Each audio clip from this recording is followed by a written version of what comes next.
eu gostaria, e antes de mais nada, agradecer a Bússola Tech por essa oportunidade de nós trazermos a experiência aqui em Porto Alegre, na pessoa do Luiz Quimaito, que já virou um querido amigo aí nessa busca aí por soluções digitais para o processo legislativo. Hoje é um dia da democracia, e eu vou começar contando uma breve história que me aconteceu há uns 15 anos atrás. A nossa cidade, antes de mais nada, é Porto Alegre, se situa no extremo sul do Brasil, é uma cidade de cerca de 1,5 milhão de habitantes, 1,5 milhão habitantes, e a nossa Câmara de Vereadores, ela tem 36 parlamentares e ela existe há 249 anos. Mas voltando à história que eu vou contar, há cerca de 15 anos atrás, um assessor da presidência da Câmara, que também era ligado à área de tecnologia de informação, me disse: olha, Luiz, vai haver uma possibilidade de termos uma tecnologia no qual os vereadores poderão fazer as suas votações através do smartphone, através do seu gabinete ou de qualquer lugar. Eu devo dizer que, naquela ocasião, fiquei muito assustado, porque me fiz a pergunta, mas onde a democracia vai parar? Se os vereadores poderão fazer as suas votações fora do plenário, como ficarão os debates? Como vai ficar isso tudo, né? Eu devo dizer a vocês que, naquela ocasião, fiquei muito assustado. Mas o destino quis que, 15 anos depois, eu fosse encarregado de liderar a transformação do processo legislativo aqui na Câmara Municipal de Porto Alegre, do meio físico, não é? Do meio dos papéis impressos para o meio digital.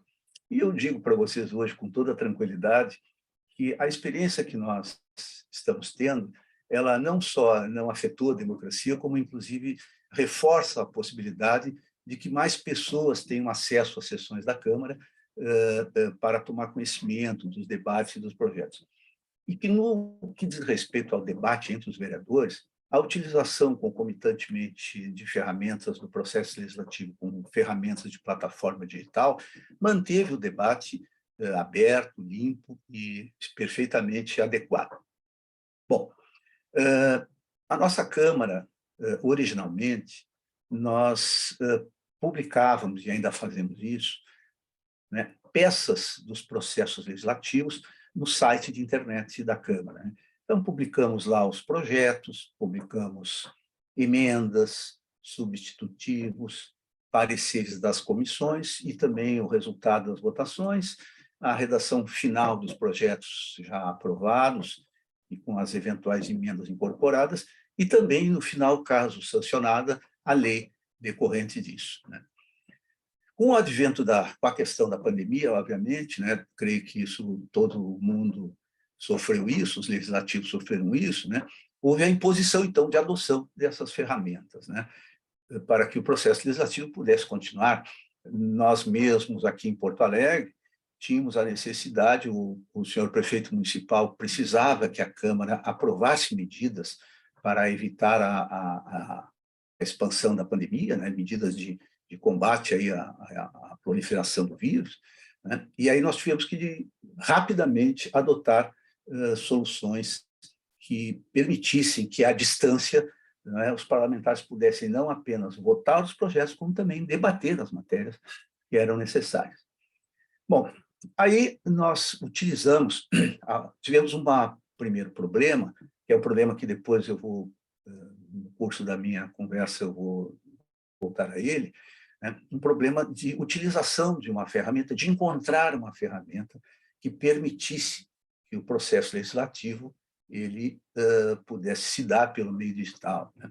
Naquele primeiro momento, nós fizemos uma simplificação do processo legislativo e ele, de certa forma, conseguiu funcionar, né, através apenas da plataforma de videoconferência, né? Então, mas depois nós tivemos que voltar à tramitação do processo legislativo na sua inteireza, né, com todas as partes do processo legislativo, né, seja a proposição do projeto, recebimento dos pareceres, debates nas comissões e depois, obviamente, a votação em plenário. A solução que nós encontramos, isso que é importante, né, no Brasil existem algumas ferramentas que são que estão sendo desenvolvidas para o processo legislativo digital, mas nós não identificamos nessas ferramentas aquela que nos seria mais adequada para o momento, né? Eu voltarei a isso depois. E aí nós utilizamos a solução que tivemos a ser adotada, né? Desculpe, a solução que acabamos adotando foi utilizar uma plataforma de processos administrativos, né, fazendo uma adaptação dela para a tramitação dos processos legislativos. Como nós sabemos, desculpe, como nós sabemos, os processos administrativos eles têm uma tramitação mais simples, não é? Na verdade, o que é uma plataforma para digital de um processo administrativo? Você abre um processo que, na verdade, é uma pasta digital, onde você vai colocando documentos dentro dela e ela vai tramitando, seguindo seus passos até o final. Embora o processo legislativo seja, em linhas gerais, algo parecido, na verdade, nós sabemos que o processo legislativo tem ramificações e tem outros andamentos, até andamentos, por exemplo, andamentos coletivos. No nosso caso aqui, por exemplo, os pareceres das comissões, eles são dados simultaneamente no projeto, né? Ao invés de o projeto passar por cada uma das comissões. Então, é mais complexo o processo legislativo do que uma simples tramitação no processo do processo administrativo.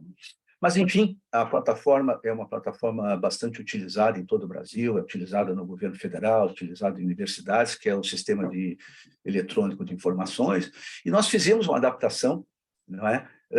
Criando unidades específicas para cada passo do processo legislativo, e nós podemos afirmar que foi bastante bem sucedida a iniciativa, porque hoje nós temos cerca de 600 proposições tramitando, todas elas tramitando através deste processo, né?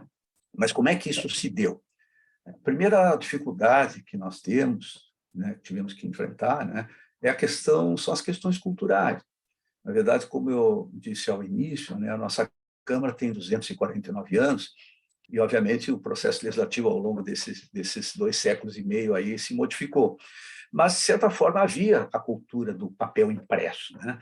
E a ideia de utilizar ferramentas digitais assusta um pouco os parlamentares, especialmente aqueles que são de outra geração, né? Então, uma geração mais antiga tem uma certa dificuldade, um certo medo, na verdade, não diria dificuldade, um certo receio da utilização de ferramentas digitais.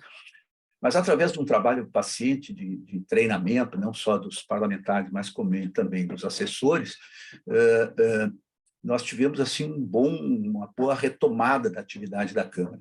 Nós tivemos no Brasil eleições municipais em 2020, e a Câmara de Porto Alegre teve a metade dos parlamentares substituída nessa eleição. E, na verdade, também uma coisa que ainda não temos a leitura completamente efetuada, talvez uma eleição mais digital fez com que a idade média dos parlamentares tivesse diminuído. Não é, tal. E também parlamentares mais jovens, os assessores mais jovens, retomaram também esse trabalho de forma com mais intimidade, né, com mais facilidade. Então, nós temos hoje, realmente, posso dizer para vocês que mesmo utilizando uma plataforma que não foi concebida originalmente para o processo legislativo, ela responde adequadamente a essa questão. Mas, no entanto, tem uma série de outras questões que ainda estão um pouco, não temos ainda a solução. Por exemplo, eu falei no início que nós publicamos no site de internet da Câmara as peças dos projetos, das emendas, dos pareceres. E esse sistema que nós utilizamos hoje, esse sistema adaptado, ele não permite que automaticamente essas peças sejam publicadas diretamente no site da internet. Ou seja, a plataforma digital que utilizamos, ela não remete às peças, não há um caminho digital para colocar essas peças automaticamente no site da Câmara, né? Então, nós temos que fazer isso manualmente. E essa é uma deficiência, ela é trabalhosa, e às vezes há até uma deficiência de timing nisso, porque às vezes a peça já está ultimada dentro do processo da plataforma eletrônica e não está ainda colocada na internet, né? Isso, eventualmente, gera até reclamações da comunidade, porque aqui na nossa cidade nós temos uma comunidade civil bastante ativa, não é? Bastante responsiva, acompanha os trabalhos da Câmara, acompanha o que está sendo votado, então esse cuidado a gente tem que ter. A dificuldade que nós temos de adoção de um sistema oferecido pelo mercado são de duas naturezas, por nosso entendimento. Obviamente, respeitamos quem teve experiências diferentes ou quem entende diferente, né? Mas, no nosso entendimento, nós temos uma dificuldade, é que as soluções tecnológicas disponibilizadas no mercado, elas não permitem uma customização que se adeque exatamente às necessidades do nosso processo legislativo, né? Essa é uma questão. E uma outra questão também, que é muito cultural aqui no sul do Brasil, né, é que se na modalidade de negócios que através do qual essas plataformas são oferecidas, né, você faz uma contratação, mas você não fica dono do software. Os códigos-fonte do software permanecem de propriedade da empresa. Então, você faz lá você contrata a implantação, e depois você vai pagando mensalmente, como se fosse uma assinatura, né, a utilização do software. Isso, para nós, é um problema, porque nós temos uma questão de que uma plataforma, um software de processo legislativo, ele não pode ser mudado com frequência. Imaginemos que a empresa não sobreviva ou que mude o seu escopo, e aí como ficaríamos, né, nesse sistema? Então, a nossa ideia é que tenhamos que ter, talvez, o desenvolvimento de uma plataforma no qual a Câmara de Porto Alegre pudesse ser a proprietária dos códigos-fonte para poder customizar e poder administrar ela pelo largo espaço de tempo. Eram digamos assim, não é? Seria a maior dificuldade que nós temos, porque nós queremos muito um sistema em que os cidadãos possam ter um acesso direto ao processo legislativo eletrônico, coisa que hoje não existe, né? Como eu disse para vocês, nós publicamos cada peça que é elaborada, nós publicamos parte a parte, ou seja, não há acompanhamento para e passo, né? E esse é o desafio que nós temos. Agradeço aí o tempo de todos e muito obrigado mais uma vez, Luiz, pela oportunidade.